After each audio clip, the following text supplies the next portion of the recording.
बहुत समय पहले मुंबई शहर में मुस्कान नाम की एक प्यारी सी बच्ची रहती थी। एक सड़क दुर्घटना में माता पिता की मौत के बाद वो अपनी चाचा चाची के साथ रहती थी। वो कुछ दिनों से काफी उदास रहने लगी थी। उसकी उदासी का कारण क्रिसमस था, क्योंकि कुछ ही दिनों बाद क्रिसमस आने वाला था। एक दिन पार्क में मुस्कान पार्क में अकेले उदास बैठी हुई थी। तभी उसकी सहेलियां वहां आई और आपस में बातें करने लगी। पता है, पिछली बार सेंटा क्लॉज ने मुझे चॉकलेट दी थी। मुझे तो एक बहुत खूबसूरत बारबी डॉल दी थी।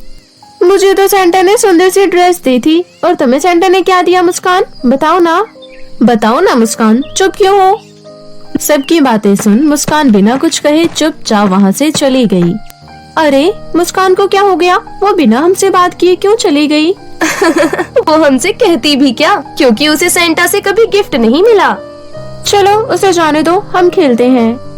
दूसरी ओर चलते चलते मुस्कान काफी दूर निकल गई। उसे पता ही नहीं चला कि वो एक सुनसान जंगल में पहुंच गई और एक पेड़ के नीचे बैठकर रोने लगी। मम्मी पापा, आप मुझे छोड़कर क्यों चले गए? मैं बिल्कुल अकेली हो गई। आपको पता है, सेंटा क्लॉज मेरी सभी सहेलियों को क्रिसमस के दिन गिफ्ट देकर जाते हैं, और मुझे क्यों नहीं देते? ये कहते हुए मुस्कान फूट फूट कर रोने लगी। तभी उसके रोने की आवाज सुन आसमान से गुजर रही सिंड्रेला परी ने सुन ली। कितनी प्यारी बच्ची है, पर ये इतने सुनसान जंगल में कोई जंगली जानवर इसे कहीं नुकसान न पहुंचा दे। ये कहते हुए सिंड्रेला परी फौरन मुस्कान के पास जा पहुंची और बोली, क्या हुआ, तुम रो क्यों रही हो? मुस्कान सिंड्रेला परी को देख असमंजस में पड़ गई और बोली, आप वही हो ना जिसकी कहानियाँ माँ मुझे सुनाया करती थी? हाँ, मैं वही हूँ। मेरा नाम सिंड्रेला परी है। अब बताओ, तुम रो क्यों रही थी? परी जी, मेरे मम्मी पापा मुझे छोड़कर भगवान जी के पास चले गए, और मेरे चाचा चाची मुझसे बिल्कुल भी प्यार नहीं करते। क्रिसमस आने वाला है। हर साल सेंटा क्लॉज क्रिसमस पर सबको कुछ न कुछ गिफ्ट देकर जाते हैं, पर सेंटा ने आज तक मुझे कोई भी गिफ्ट नहीं दिया। ओह अच्छा, तो ये बात है। आज से तुम मुझे अपनी दोस्त समझो और तुम परेशान मत हो। इस बार सेंटा तुम्हें गिफ्ट जरूर देकर जाएंगे। सच में? इस बार सेंटा मुझे भी गिफ्ट देने आएंगे? हाँ मुस्कान, तुम्हें इस बार क्रिसमस पर गिफ्ट जरूर मिलेगा। अच्छा परी जी, अब मैं चलती हूँ। मुझे बहुत जोरों की भूख लगी है। सुबह से मैंने कुछ नहीं खाया। अच्छा, तो तुम्हें भूख लगी है। बताओ तुम्हें क्या खाना है? क्यों, क्या आप मेरे लिए खाना लेकर आओगी? हाँ, मैं तुम्हारे लिए खाना लेकर आऊंगी। बताओ तुम्हें क्या चाहिए? मुझे माँ के हाथ का बना हुआ खाना चाहिए। जब से माँ भगवान जी के पास गई है, तब से मैंने उनके हाथों का बना हुआ खाना नहीं खाया। बस बचा कुचा बासी खाना ही खाया है।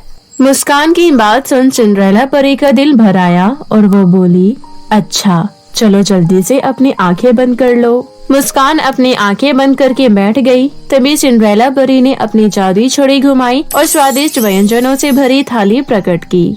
मुस्कान, अब तुम अपनी आंखें खोल सकती हो। मुस्कान ने जब अपनी आंखें खोली तो वो हैरान रह गई। उसके सामने उसकी पसंद का खाना था, जो अक्सर उसकी माँ बनाया करती थी। ये देख मुस्कान का चेहरा खिल उठा। अरे, ये सब तो मेरा पसंदीदा खाना है, जो मेरी माँ मेरे लिए बनाया करती थी। मुझे पता है मुस्कान, अब तुम जल्दी से खाना खा लो, वरना ठंडा हो जाएगा। मुस्कान ने बड़े ही चाव से खाना खाया। तब सिंड्रेला परी ने पूछा, अच्छा मुस्कान, ये बताओ तुम्हें खाना कैसे लगा? खाना तो बहुत ही स्वादिष्ट था, बिल्कुल जैसा माँ बनाया करती थी। मेरा पेट भर गया। थैंक यू परी जी, लेकिन अब मुझे चलना चाहिए। बहुत देर हो चुकी है। अगर मैं घर देर से पहुँची तो चाची मुझे बहुत मारेंगी। अच्छा ठीक है, अब तुम घर जाओ। शाम होने वाली है, लेकिन जब भी तुम्हें मेरी जरूरत पड़े तो मुझे याद कर लेना, मैं आ जाऊंगी। मुस्कान सिंड्रेला परी को बाय कर वापस अपने घर लौट गई। मुस्कान को आता देख उसकी चाची उर्मिला उस पर चिल्लाते हुए बोली, कहाँ पर मर गई थी? तुझे पता भी है कितना समय हो रहा है? अभी बाजार से घर का सामान भी लाना है। चाची जी, पार्क में खेल रही थी, इसलिए समय का पता नहीं चला। कल से तेरा पार्क जाना बंद। ये ले सामान की लिस्ट और जल्दी जाकर बाजार से सामान लेकर आ। ये कहते हुए उर्मिला ने सामान लाने के लिए पैसे दिए। सामान की लिस्ट और पैसे लेकर मुस्कान बाजार चली गई और बाजार से सामान लाकर अपनी चाची उर्मिला के हाथों में थमा दिया। उर्मिला एक एक कर सारा सामान चेक करते हुए बोली, अरे इसमें मेरी फेस क्रीम तो है ही नहीं। तुझे एक काम भी ठीक से नहीं होता है क्या? तू पैसे भी कम लेकर आई है, बाकी पैसे कहाँ है? चाची, आपने मुझसे जो जो सामान लाने को कहा था मैं वो सब लेकर आई हूँ। सामान की लिस्ट में तो फेस क्रीम लिखा ही नहीं था। मुझसे चवल लड़ाएगी? जल्दी बता, मागी के पैसे कहाँ हैं? जरूर तूने उन पैसों की चीज खाई होगी। तुझे तो आज मैं अच्छा सबक सिखाऊंगी, ठहर जा। इतना कहकर उर्मिला कोने में रखे डंडे से मुस्कान की पिटाई करने लगी। मुझे मत मारो चाची, मेरी कोई गलती नहीं है, मुझे छोड़ दो। मुझसे जवान लड़ाएगी? तेरी कोई गलती नहीं है तो क्या मैं झूठ बोल रही हूँ? अभी मैं तेरी अकल ठिकाने लगाती हूँ, चल मेरे साथ। ये कहते हुए उर्मिला जबरदस्ती मुस्कान का हाथ पकड़ते हुए उसे अंधेरे स्टोर रूम में ले गई और स्टोर रूम में बंद कर दिया। तब मुस्कान रोते हुए बोली, चाची प्लीज मुझे बाहर निकालो, मुझे यहाँ बहुत डर लग रहा है। अब पड़े रहे पूरी रात यहीं पर। काम की ना काज की, दुश्मन अनाज की।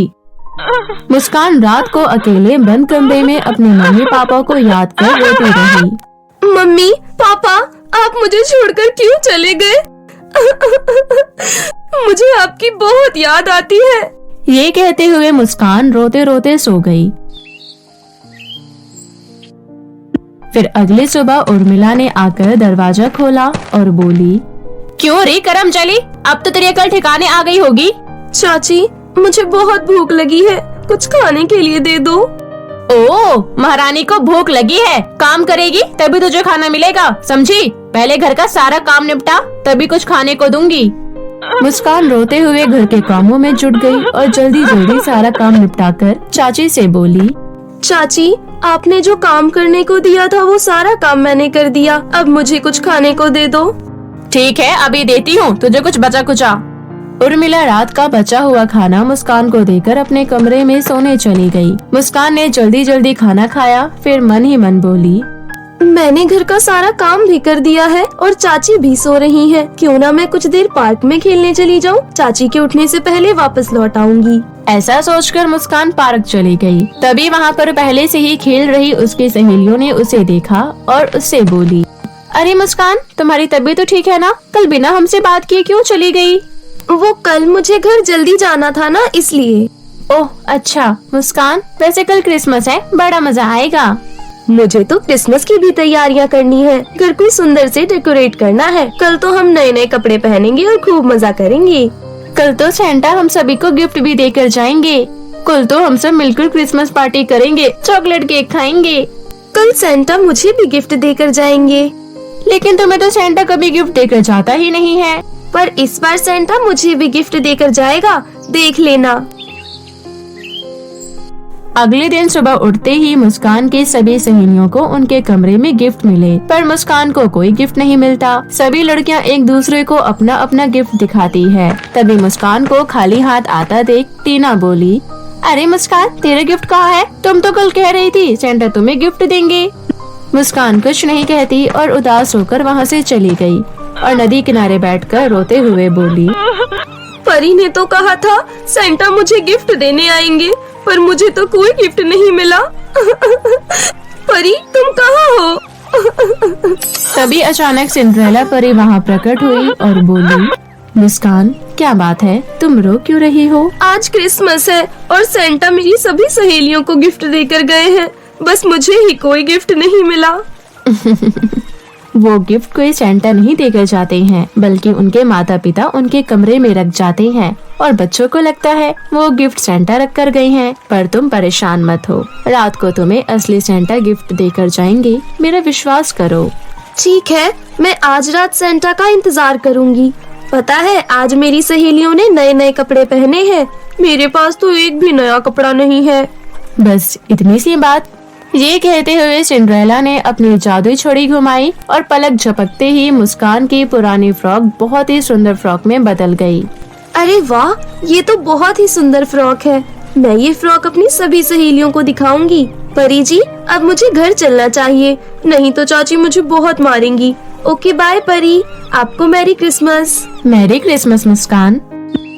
चहकते हुए मुस्कान जब घर पहुंची तो देखा उसके चाची चाचा दोनों क्रिसमस की तैयारियों में लगे हुए थे। मुस्कान को देखते ही उसकी चाची उर्मिला बोली, अरे कहाँ मर गई थी? जब देखो सारा दिन भर घूमती फिरती है। घर का काम तेरे मरे हुए माँ बाप करने आएंगे क्या? चल पकड़ झाड़ू, पूरे घर की अच्छे से सफाई कर। मुस्कान घर की सफाई करने में जुट गई। धीरे धीरे दिन ढल गया और शाम हो गई। क्रिसमस पर पूरा शहर रोशनी से जगमगा रहा था। चारों ओर सजावट ही सजावट थी। सभी लोग अपने अपने घरों में क्रिसमस मना रहे थे। वहीं थकी हारी मुस्कान सेंटा क्लॉज का इंतजार करते करते सो गई और फिर रात को सिंड्रेला परी मुस्कान के कमरे में सेंटा क्लॉज बनकर आई। फिर मुस्कान के पास बैठकर गाना गुनगुनाया। Jingle bell jingle all the way, Santa Claus coming alone riding on his sleigh. तभी मुस्कान की आँख खुल गई। अरे वाह, सेंटा क्लॉज आए हैं। आपको Merry Christmas Santa. Merry Christmas Muskaan. Santa, आप मेरे लिए क्या लाए हो? बताओ मुस्कान, तुम्हें गिफ्ट में क्या चाहिए? मुझे एक सुंदर सी घड़ी और बारबी डॉल और बहुत सारी चॉकलेट चाहिए। पर मैं अगर आपसे ये सारी चीजें मांगूंगी तो चाची मुझसे छीन लेंगी। नहीं छीनेंगी मुस्कान। ये कहते हुए सेंटा ने अपनी पोटली में से प्यारी सी बारबी डॉल, महंगी घड़ी और ढेर सारे चॉकलेट्स मुस्कान को गिफ्ट की, लेकिन साथ में एक डंडा भी दिया। अपना मनचाहा गिफ्ट पाकर मुस्कान बहुत ही खुश थी, पर गिफ्ट के साथ डंडे को देखकर मुस्कान बोली, सेंटा, थैंक यू इतने सारे गिफ्ट के लिए, पर आपने मुझे ये डंडा क्यों दिया है? जब कभी भी तुम्हारी चाची तुम्हें मारेगी या परेशान करेगी, तब तुम ये मन ही मन बोलना, चल डंडे दिखा अपना कमाल, और फिर तुम्हारी चाची तुम्हें कभी परेशान नहीं करेगी। अच्छा, अब मुझे चलना चाहिए, बहुत देर हो चुकी है, अब तुम सो जाओ। इतना कहकर सिंड्रेला परी बनी सेंटा क्लॉज मुस्कान से विदा लेकर वहाँ से चली गई। फिर अगली सुबह जब उर्मिला मुस्कान के कमरे में आई तो इतने सारे गिफ्ट देखकर गुस्से से बोली, नास बेटी, इतने महंगे गिफ्ट कहाँ से चुरा कर लाई है? जल्दी बता, नहीं तो बहुत मारूंगी। मैंने चोरी नहीं की चाची, ये सारे गिफ्ट तो मुझे सेंटा ने दिए हैं। लगता है तो ऐसे नहीं मानेगी, अभी तेरी अच्छे से मरम्मत करती हूँ। ये कहते हुए उर्मिला मुस्कान की पिटाई करने लगी। तभी मुस्कान को सेंटा की कही बात याद आई और वो मन ही मन बोली, चल डंडे दिखा अपना कमाल। इतना बोलते ही डंडा उर्मिला की पिटाई करने लगा। हाय मर गई रे, कोई रोको इसे। मैं मुस्कान को कभी नहीं मारूंगी, कोई मुझे बचाओ। इतना कहते ही डंडा अपने आप रुक गया और मुस्कान की चाची उर्मिला की अकल ठिकाने आ गई। उस दिन के बाद से उर्मिला ने मुस्कान को कभी परेशान नहीं किया और सभी मिलजुल कर बड़े प्यार से रहने लगे। जादुई गाउन का जादू की। तो चलिए दोस्तों, शुरू करते हैं आज की कहानी। एक बार की बात है, परीलोक में रहने वाली सुहानी परी जब अपने परीलोक के शोरूम से ढेर सारे गाउन खरीद कर जा रही थी, तभी एक गाउन सुहानी परी के हाथ से छूट जाता है और वो गाउन सीधा पृथ्वीलोक पर जाकर गिरता है। पृथ्वीलोक के एक गांव में कोमल नाम की एक लड़की अपनी सौतेली माँ कामिनी और अपने सौतेले भाई राहुल के साथ रहती थी। कोमल बहुत ही अच्छे स्वभाव की लड़की थी, लेकिन कामिनी और राहुल कोमल को बिल्कुल भी प्यार नहीं करते थे। ए लड़की, कहाँ मर गई? इधर आ, जब देखो तब काम से जी चुराती रहती है। हाँ माँ, कहिए, आपने मुझे बुलाया? हाँ, इतनी देर से अकेले कमरे में क्या कर रही थी? माँ, मैं पढ़ाई कर रही थी। अगले महीने से मेरे पेपर स्टार्ट है, इसलिए पेपरों की तैयारी कर रही थी। जरा देखो इस बेशरम को, घर का सारा काम छोड़कर पढ़ने में लगी है। लेकिन माँ, मैंने घर का सारा काम कर दिया है, बर्तन कपड़े सब कर दिए हैं। अच्छा, फिर मेरे कमरे में जा और मेरी अलमारी से सारे कपड़े निकालकर नदी से धोकर ला। अलमारी में पड़े पड़े कपड़ों में से बदबू आने लगी है। लेकिन माँ, उसमें तो बहुत टाइम लगेगा, और वैसे भी वो सारे कपड़े तो पहले से ही धुले हैं ना। जितना बोल रही हूँ उतना कर। अगर मेरे सामने ज्यादा जबान चलाई ना तो मार मार कर तेरा भरता बना दूंगी और घर से बाहर भी निकाल दूंगी। अब जितना बोला है उतना कर। कोमल कामिनी के कहे अनुसार उसके सारे कपड़े नदी के किनारे ले जाती है। कोमल नदी के किनारे बैठकर कपड़े धो रही थी। तभी उसकी नजर सुहानी परी के उस गाउन पर जाती है जो सुहानी परी से गलती से पृथ्वीलोक पर गिर गया था। ओह वाओ, कितना सुंदर गाउन है ये। मैंने आज तक इतना सुंदर गाउन कभी नहीं देखा। कोमल अपना सारा काम खत्म करके उस गाउन को लेकर अपने घर आ जाती है और उस गाउन को अपने कमरे में छुपा देती है। अगले दिन सुहानी परी पृथ्वीलोक आती है और अपने गाउन को ढूंढने लगती है, लेकिन सुहानी परी को कहीं भी अपना गाउन नहीं मिलता। तभी सुहानी परी को कोमल दिख जाती है। कोमल नदी में से पानी भर रही थी। सुनो लड़की, क्या तुम्हें आसपास कोई गाउन मिला है? कोमल बहुत ही नेक और ईमानदार लड़की थी, इसलिए वो सुहानी परी को सारी बात सच सच बता देती है और गाउन लाकर वापस कर देती है। सुहानी परी कोमल की ईमानदारी देख बहुत ही ज्यादा खुश हो जाती है, लेकिन जैसे ही सुहानी परी कोमल को टच करती है, वैसे ही सुहानी परी को कोमल के दुखी जीवन के बारे में सब कुछ पता चल जाता है। कोमल, अगर तुम चाहती तो इस गाउन को बेचकर तुम बहुत कुछ हासिल कर सकती थी, लेकिन तुमने ऐसा बिल्कुल नहीं किया। मैं तुम्हारी ईमानदारी से बहुत खुश हुई। मुझे तुम्हारे दुखी जीवन के बारे में सब कुछ पता चल गया है। ये लो, ये गाउन तुम ही रख लो। मुझे पता है तुम्हारे पास हर चीज की कमी है, लेकिन तुम जब भी पढ़ना चाहती हो, ये गाउन तुम्हारे इन समय मदद करेगा। और हाँ, अब ये कोई साधारण गाउन नहीं है, ये अब एक जादुई गाउन बन चुका है। इस गाउन से तुम जो कुछ भी मांगोगी तुम्हें मिल जाएगा। अब तुम खुशी खुशी घर जा सकती हो। धन्यवाद परी जी।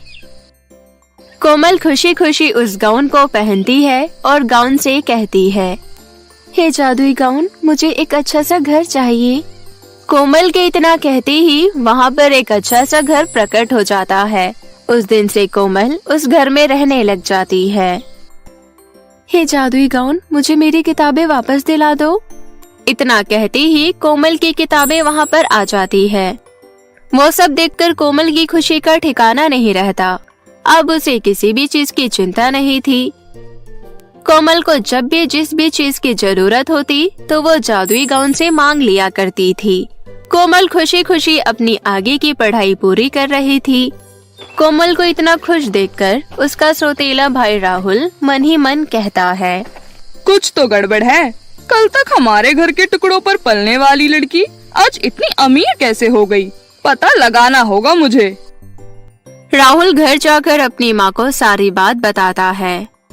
अच्छा, तो ये बात है, पता तो लगाना होगा, और मैं आज रात को ही सब कुछ पता लगा कर रहूंगी कि वो कौन है जो इसकी मदद कर रहा है। उसी रात कामिनी और राहुल दोनों कोमल के घर से बाहर खिड़की में से झांकने लगते हैं। कोमल अपने जादुई गाउन से खाना मांग रही थी। जादुई गाउन, मुझे खाना चाहिए, मुझे बहुत तेज भूख लग रही है। कोमल के इतना कहते ही वहाँ पर बहुत सारा खाना प्रकट हो जाता है। राहुल और कामिनी खिड़की में से वो सब देख रहे थे। अच्छा, तो ये बात है, ये सब इस जादुई गाउन का कमाल है। क्यों ना हम इस गाउन को ही चुरा ले। इतना सोचकर दोनों माँ बेटे आधी रात में कोमल के घर में घुस जाते हैं। कोमल सो रही थी। तभी कामिनी कोमल का मुंह तकिए से दबा देती है।